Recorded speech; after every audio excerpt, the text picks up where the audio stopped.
That's Hunter.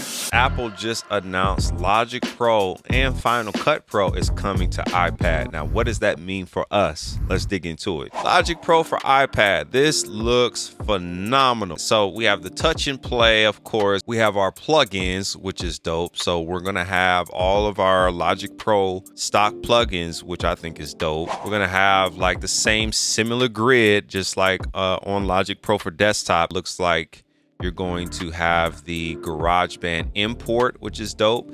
So I don't know if this is the replacement for GarageBand at this current moment. Let me know in the comments if you guys know that, if this is going to replace GarageBand. So fresh sounds, endless inspiration. So we're gonna have like these crazy producer packs. I'm also concerned about this at this very same time. So of course you're gonna have Oak Felder, Tom Misch, Track Girl. This is dope. You get all of these sound packs. This raises a concern for me because how much storage is this gonna hold? Like how much storage are you gonna need on your iPad? So you're gonna have like the channel EQ, and it looks like you're gonna be able to toggle between plugins on the bottom here, Fat Effects, Multipressor, Exciter, and all of that. So, and you can add plugins right here with this little plus sign. So this is gonna be pretty dope to see how they're going to do the channel strip layout. So we have sample alchemy. This is going to be interesting. I don't know if you guys knew this, but you actually can sample in Alchemy. You can throw your samples into Alchemy, which is kind of dope on the desktop version. So now you'll be able to do this on the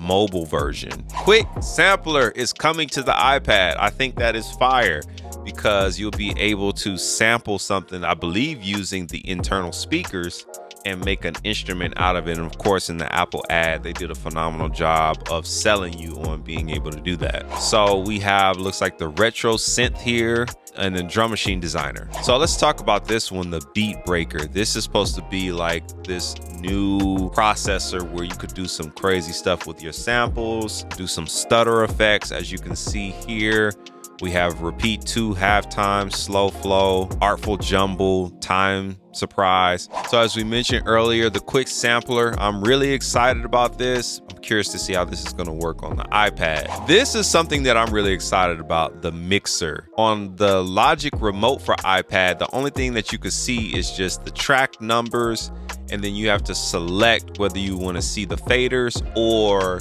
the channel strips. Like you can't see all of them at the same time. So the fact that I can actually see the full mixer now is that it really is a game changer. Track stacks, really excited about this too because I use this a lot. Round trip compatibility. You can easily move your Logic Pro projects between Mac and iPad to create in the studio or out on the road. Then we have our audio unit extensions. So you'll be able to use third-party plugins that are currently compatible. So Pro EQ looks like they got fired up here. The Moog, Mini Moog, Black Hole.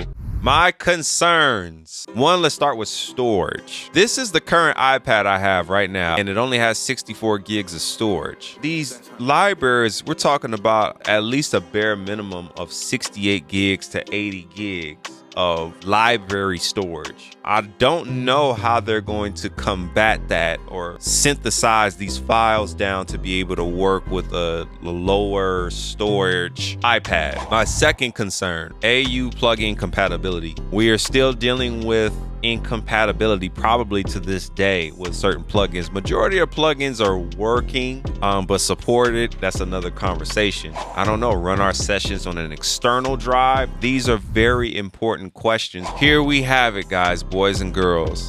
Another subscription. This is going to be $5 a month, $4.99 or $49.99 annually.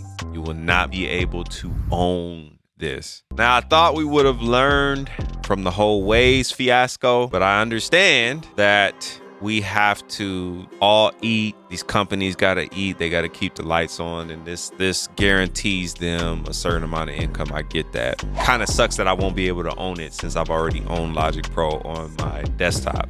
Now, the next thing we have here is Final Cut Pro. Now, why is this important?